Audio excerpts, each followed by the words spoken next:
thank you so much for having me. How are you? I feel very well. I'm back on the road and enjoying it very much. Yeah. Thank you so much for inviting me into your home today. And over the next half an hour, we're going to find out all about your life and career and what it's like to be back on stage. The last time I saw you was in the 80s when you had your hit TV show and you were a vibrant, funny, creative man that used to run around the stage. And then to go to see Joe Pasquale live a few weeks ago and see you be wheeled on the stage in a wheelchair was a real shock for me because I didn't know. And a lot of people didn't know. And there was a tension there for a while. When I say a while, about 30 seconds. And what you managed to do very quickly was break down the prejudice that some people have about people who are in wheelchairs. And I am so proud of you for that because people forgot immediately the fact that you are disabled, and that is great that you will be so brave to do that. Most people wouldn't have the bottle to do what you do every night, which is to be pushed on stage in a wheelchair. And I congratulate you for that, because some people do still have these stigmas attached to people who are in wheelchairs, and it's outrageous, isn't it? Yeah, I think it's getting over that sort of hurdle of people thinking there's, just because my legs don't work, it doesn't mean my brain doesn't work, you know. And once I get over that hurdle, I'm all right. And luckily, Joe, who is a really, really good friend of mine, and my best friend, really, and he accommodates me physically, and he said to me about a year ago to come and do a couple of days with you, so I did, and I really, really enjoyed it. And he said to me, come on tour with me, so I did, and I'm here now doing it, and I love it. Now, for those of you who don't remember Wayne Dobson, he was the guy that used to grab two men from the audience. He'd then take them on stage, they wouldn't say a word, and he'd have them have a conversation, but one would sound like Barry White and the other one would sound like the most feminine lady possible. Where did you get the idea for that? Because I'd never seen it before, and it was so original at the time. I would say I saw a very old vent act years and years ago called Dennis Spicer on a video years ago, and he did something with people where he gave them voices, and they opened the mouth when he squeezed their wrists on cue. And I thought, well, that's a great idea. And I think it was in the subconscious for years. And I was working the clubs in the Northeast, and I got this guy on stage one night, and I said to him, he just was off the cuff. I said, is that your cigarette? And he went, yeah. And it got a big laugh, and I kept the high voice for a good 4 or 5 months, and then developed the low, deep voice, and it became synonymous with me, really, and it just grew from there. But I've made the routine longer and shorter, and I think I've got it just about right by now, so I've been doing it a long time. Well, you did it with Joe Pasquale as the warm-up, and it really whipped people up into a frenzy into the first half. And I don't necessarily, with any of these shows I go to see, go by my opinion, but the reaction of the audience while they're having the drinks in the interval, and they just loved it. And you could tell the genuine laughter. And it really is pretty simple what you're doing, and it's more or less the same gag after the same gag, isn't it? Yeah. He does the low voice, and the other guy does the high voice, yes. But it's just so funny the way you do it. And there must be an immense amount of concentration to remember whose voice is whose, and yours in the middle. Yeah, I suppose there is quite a lot of concentration. But I've been doing it for so long, and I'm not the world's greatest ventriloquist, can't say that. And I just pick words that don't allow me to move my lips, although I do occasionally. But it's just a very funny scenario when it's something I've never ever seen. I did it on the Royal Variety Show with Frank Bruno and Harry Carpenter, and then that was what made it famous, really, So we're going to talk all about your career on this program, but first I want to talk to you about multiple sclerosis, because this is the reason I'm making the program, because I think you're such an incredible character that you have not let this illness stop you in any way whatsoever, and I think that's something to be very proud of. First of all, for those who don't know, what is MS, multiple sclerosis? It basically affects the central nervous system, and I didn't know a lot about it. I mean, all I knew was that people were I just saw the posters about people being in wheelchairs and things. But although I am in a wheelchair, I don't work in a wheelchair. When I work, I try not to, because sometimes people can look at the wheelchair and not the person that's in it. It affects people very differently. I would say the way it affects me, my legs are really weak, and one hand is quite weak, and I mispronounce the odd word, or worm, as I say as a gay, that's the way it affects me. And if I get tired, or the heat affects me quite badly. But about 7 or 8 years ago, I was in the Caribbean, and I met a professor there of diet immunology, and he put me in touch with herbalists, and he spoke to me about going on a dairy and gluten-free diet, and I've been on that for 8 years now, and I've got to say, it does make me feel, well, it did. Within 2 weeks, it made me feel so much better. I couldn't believe it. In fact, I don't know how much better I feel now, because I haven't taken this for gluten or dairy for 8 years, so I don't know how I'd be if I did take it now, but I'm totally drug-free as such, and I know there's all this talk about cannabis and being good for MS, and I have cannabis and curry. It's called a hot pot, and and I actually rang the cannabis helpline the other day. It said press hash, so no, I don't take it. I think it's more for people with pain. I get no pain, although I am with pain at times, but I get no pain. Yeah. How long ago did you find out that you had this illness? It was about, I was 31, I'm 45 now. I should have been 47, but my dad got 2 years.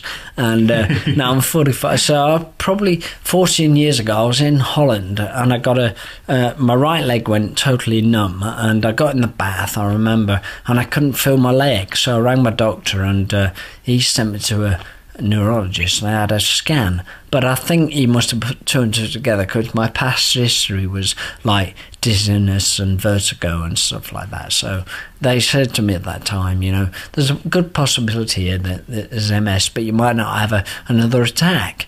But to be honest, every time I got a twinge, I thought, MS, MS, here we go, And I was doing my series at the time, so nobody knew about it. But then about 5 years later, it was a really hot summer, and I was pulling the cover off the birdcage. I had 2 large macaws, and as I pulled off, it snagged, and my right leg, it just gave away underneath me, and I tore the ligaments in the leg and sprained the ankle, and I couldn't weight bear on that leg properly, and I was really not looking brilliant, and the rumours were going around about me, being in the showbiz world, about being a drug addict, and I was on cocaine, and I went to my doctor, and, we'd had a confirmed diagnosis by then as well, and he said, it's not your fault, don't be guilty about it. So I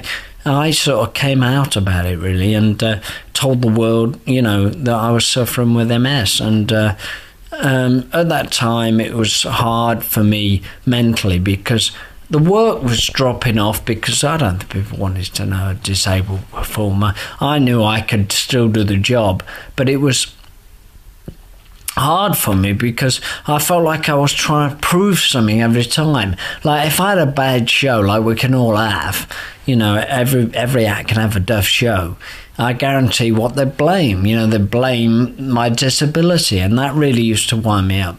And in the end, I just sort of like stepped back a bit and just decided that if they want me, they want me. If they don't, they don't. So I left it alone for a while, and sorted out my domestic problems, because I was going through divorce, and then I decided to get myself a wheelchair, because I was getting like a bit of a liability walking around and tripping over. So I decided to get one, and it made life a lot easier for me, and it's great. I mean, MS is a very strange disease, I suppose. I mean, it can get you frustrated, although MS doesn't get me that the actual disease doesn't get me down too much, because I don't analyse it too much, because I don't look too far in the future, because I'd rather live in the bliss of ignorance than the hell of reality at times, you know. And what does aggravate me, I suppose, is, you know, if I try one job, I might create six, you know. I mean, like a while ago, there was a knife on the side shelf, and I went to get the knife, but as I got the knife, I dropped the knife and on the floor. Now, to get the knife, but I'd also knocked off the tabletop about half a dozen pieces of paper that I was working with. Now, to get these pieces of paper, I had to bend down out of the chair to get them. So I got them, but there was one piece that was just a bit too far away for me to get. So to get it, I had to put the brakes on the chair, get out of my chair, get on the floor and get the piece of paper. But to get back in the chair, I couldn't do it without holding, because I was holding the paper. So I held the paper in my mouth, and I got back in the chair, took the paper out of my mouth, and realised I cut my lip on the paper. Now I've created, just from getting a knife. So I went to the bathroom to get some TCP for my lip. Right, I put the TCP on the lip, but it stung like hell. So I dropped the bottle, and as I dropped the bottle, it smashed on the floor. Right, and as it smashed on the floor, I got the bottle and bits, and I cut my finger, you know. So I cut my finger and put a plaster around my finger, and came back in the kitchen and took the knife and put it on the top of the table. Yeah, so that really gets me down. It took me 25 minutes to get that knife sorted out. I ended with the cut lip, but you got to laugh about it, ain't you? How easy was the decision for you to actually get a wheelchair and, moreover, be seen in public in a wheelchair? How did you cope mentally with that? I think the worst thing I find about being in a wheelchair, for me, I suppose, is when I'm talking to people. It's great, like yourself now, we're sitting on the same level. But if I go to somewhere and they're standing, I feel like I'm just looking up to them all the time, and I feel quite inferior at that point. But I want them on my level all the time. That's why when I work, I always work on a high bar stool, so that I feel slightly elevated above the audience. I feel in control more. With MS, because it's a very slow situation, it was with me, you know, you don't get out of bed one day and your legs don't work, you know, it's just one of those things that creeps up on you like tight shorts, really. And you know, and basically I bought this place about 3 years ago, and I thought to myself, yeah, I need wider door frames here, and we'll take that door off there, and we'll do that, and we'll do that. And so you adjust accordingly and turn your minuses into pluses, if you like. And I have this philosophy in life always, you know, that I only do what I'm good at. In that way, I look like I'm good at everything I do, you know. And I think everybody should be the same, really. What made you want to be a comedian? It was a necessity, really, because I was working in the North East in the working men's clubs up there, and they're very tough. I went to the Shoreline Club in South Shields, and it was a late spot. I rapped on the door with the mic stand, and this slide of the door went back, and it's sort of like a prison cell. He said to me, what do you do, like, you know? I said, I do magic. He said, not tricks. They're going to hit tricks here, you know. I said, I do ventriloquism as well. He said, not puppets. He said, puppets and tricks. Sounds crap to me. He said, anyway, have a good show. And he put me on. I was fearless then. He said, we've got to get you coming on now. He said, puppets and tricks. Sounds crap to me. He said, but he must be good because he's VAT registered. And so I went on. It did 25 minutes. I swear I never got a laugh or applause or anything. Yeah, I went off to the sound of my own footsteps, or today would be the sound of my own wheels. So, and I came off and I thought, I'm never going to get paid. And I was packing my stuff up in the dressing room. He came in and he said to me, very good, that, son. You know, there's your money there, you know. I said, good. I said, they never laughed and they never clapped or anything. He said, no, but they were listening, and that's good enough for me.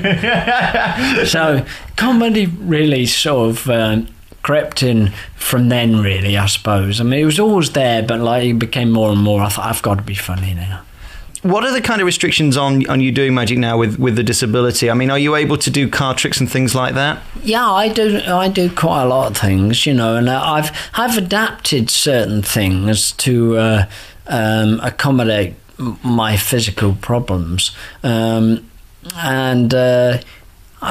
just, like I say, you turn your minuses to pluses, and you just, although I can't do something with one hand, I might be able to do it with the other even better, so, so I actually think, I would say, it's easy to say this now, but since I sit on a bar stool, my act has become better than it ever used to, because I feel it's like more intimate, and the people are, you're a bit more vulnerable to them, and they like you more. I think when I was like a stand-up walking around all smart and doing the lines and the tricks, I was very smart, and I think people probably thought I was a bit cocky. I don't know, maybe not. I don't know. How fearful were you the first time you did the show, coming back with Joe on stage with the chair and him having to push you on? Yeah, very nervous, really, I suppose, because I wasn't sure how people would take me. But once I did the first 5 minutes, I thought, hey, this is fantastic. This is like medicine to me, better than anything I've ever had, and it's all I know.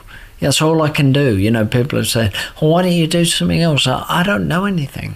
That's all I do, And I suppose for any performer, the laugh and the roar of the crowd can just do you the world of good. Well, yeah, it's adrenaline, isn't it? And that's what makes you feel good, I suppose.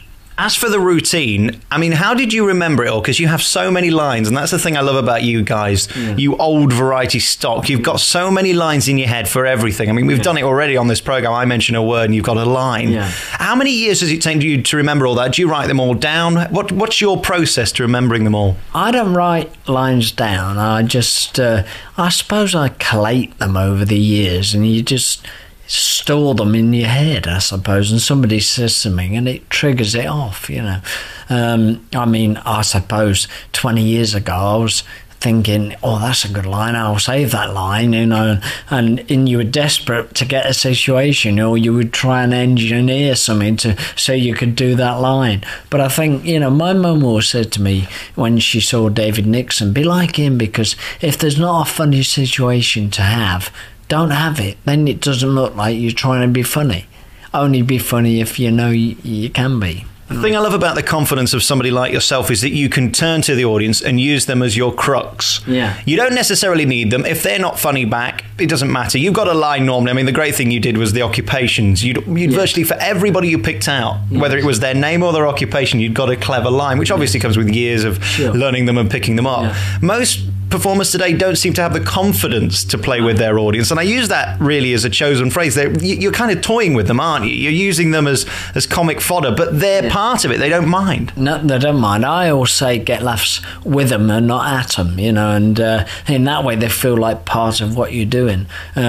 The audience for me are my tools, and I've got to. You can book an act, but you can't book an audience. So if the audience are there and they want to have a good time, I'll join them. Now you're doing a huge tour with Joe. I think it's something like 50 shows, isn't it? 53 dates. Yeah. 53. The performing, I know from doing many interviews like this, is the easy bit. It's the travelling, and particularly in your situation, how difficult is it? You're down south, you're doing shows up in the north. How difficult is it travelling hours in a car? Yeah, it is quite tiring. I always try and get to the venue if we've got a long journey the night before, or the town, somewhere the night before, so I can get there fresh the following day.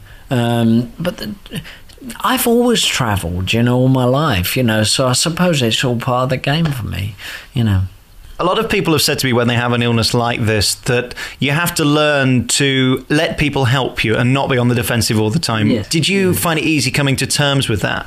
No, not at all. If people want to help me, I love it really, but at the same time, I will not burden them to put pressure on to feel as though they have to help me. If they want to, that's fantastic, It must be difficult, as I say, going from that thing of being very independent, as most performers are. You're touring up and down the country to needing help, but you've never struggled with that. Again, I don't like being a burden on people. But if they want to take me on board, and it's like Joe is a good friend, but at the same time, it's not one-sided. I feel like I give him as much as he gives me, and that's good. It makes me feel better, and that's why I enjoy working with him, because, at the end of the day, I'm there as a warm-up for him, and I'm warming the crowd up good for him, and I'm doing my job. Well, all joking aside, literally, I mean, if you weren't any good, he wouldn't have you on, because he ain't going to have a good second half if you're not funny. No, that's right. And I always believe, that the better the first half, the better the second half will be, because the audience are in a good mood. We talked about your TV career, which is where most people will have seen you in the 80s and early 90s and stuff, where you were huge. Yeah. Do you feel that the TV industry generally turn their back on you, and most people in your situation, that once you become of a certain age, regardless of whether you have a disability, they're kind of not interested? Because looking at telly now, it's all about the reality TVs and being a pop star and things like that. It's no longer about variety and entertainment. I think variety really suffered a bit, because I think we're old hat, unfortunately. Like the alternative comedians of yesterday are no longer alternative. They are mainstream. They are what it's all about. And but I think, I don't think people should disregard us, because I think we do have something to offer. So then our final moments here with Wayne Dobson. We're at his house down south, and a Midlands boy, born and bred, really, aren't you? Yeah, Leicester I am from, yes. Right up until I was about 28, 26, and came down south for work, really. But I still get up to the Midlands to see my parents, yeah. What do they think of you? Yeah, they're very proud, obviously, about what I've done and what I accomplished and everything. So, yeah, they really are, with me all the way. I think they were glad that I found something that I really liked doing, because, there was a point when I was about 14, I think they thought, gosh, what's he going to do? Could have gone either way. Yeah, I think so. I ended up working in a sock factory for about 4 years. I was doing sample dyeing for a while, and they found out I was colourblind, so I had to give that up. Then I was knitting socks, not with the needles on the machines, but I always knew that, it was not my vocation in life. Where do you think you gained your personality to be so good at communicating with people and to stand on stage and have the confidence? I don't know. I think my mum is very influential in the area, because she's got a great sense of humour as well. So I suppose, but I've always been a really good listener, and I think that's very important. If you listen to what people say, it's like being a sponge, and I took everything in. The best stories are true, and I mean, recently I went to Las Vegas, not America, it was a chip shop in Slough. No, I went to Las Vegas to surprise Joe, because he was there on holiday. So myself and Marianne went out to Vegas, and we were on the plane flying out there, and we were in economy class because I can't afford to travel in there or something like this. And the stewardess came up to me and said, Mr. Dobson, my boss would like you to go up to first class and join him. And I said, who's your boss? And they said, Richard. And I went, Richard? They said, Branson. And I said, really? And I said, yeah, come up to the... And of course, he'd seen me do a show years ago, and I went first class all the way to America, and he organised it for when I came back as well, and there he was, the man, So, and then we got to Vegas, and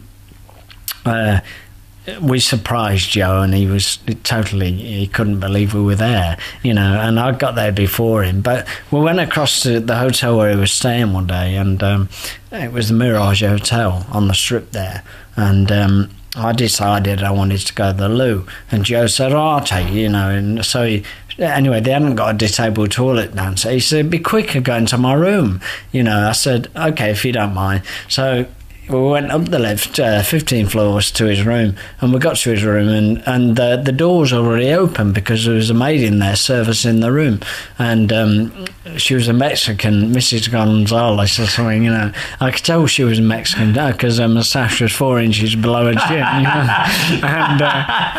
And it's funny, you know, when you meet somebody with a broken English accent, you all speak back in broken English, you know. She's going, well, what do you want? What do you want? You know, and I said, and Joe goes, we want to use the toilet, you know. And she said, oh, okay, there you go. So Joe and I went in the toilet. Now, she must have thought it was very strange that two guys going into the toilet. Now, the routine is, right, Joe will lift me off the wheelchair, right, drop down my jeans and spin me around and sit me on the toilet, you know. And he always says to me, I'll take your trousers down, I'll lift you up, I ain't going to touch something. No. So, all right, that's fine. So, anyway, when he lifted me up to get on the toilet, he lifted me up there, and there's a big plate glass mirror at the side of us, and we both looked in the mirror and we got our cheeks pressed together and we started laughing. And when you laugh, you lose your strength, you know. And he spun me around. As he spun me around, he put me on, dropped me more or less on the toilet seat, right? And the toilet seat came off its hinges, you know, and it was skimmed a bit over. But I'd also cracked the cistern at the back, a little bit had come out, and there was water pouring out the cistern. Right. And so anyway, he lifted me off the toilet, and as he lifted me off, the toilet seat was stuck to my backside, you know, and that dropped on the floor, and there was water going all over the floor. And we came out of the toilet, and Joe went, we broke, he's speaking broken English, we broke the toilet, you know. He said, we needed to make the cistern stop filling up, you know, because there was water flowing out. And he said, I need to get a hammer, and she's going, a hammer sandwich, you know, and all that sort of thing, you know. And anyway, he convinced her to phone maintenance, so she phoned maintenance, and we went out anyway, we left out, and as we left out, we went down the corridor, looked back, and we realised it wasn't our room. Fantastic. So, you know, so it was really funny, you know. What a great story. And I think we have to say great thank you to Joe Pasquale for giving you the chance, really, because it's brave of him. People could have reacted negatively. He didn't know the reaction, did he? So what a good guy to give you this chance. Yeah, no, it's great. And it's great working with him, because at the end of the day, it's going to be dark. And no, at the end of the day, you know, it's great because they're full houses, everywhere's full, and they all come out for a laugh. So I've got a comedy audience there, and Joe knows my stuff, and he'll, you know, work me accordingly, and it's great, you know. And he just lets me get on with it, you know. And you're both comedy legends for very different reasons. Your act, as I say, with the two guys is hysterical. And Joe, well, need we say more? His voice and everything. There's nothing more to say about Joe Pasquale, really, is there? I always say if they like you, they'll like whatever you do afterwards. And basically that is Joe. You know, whatever he does, they love.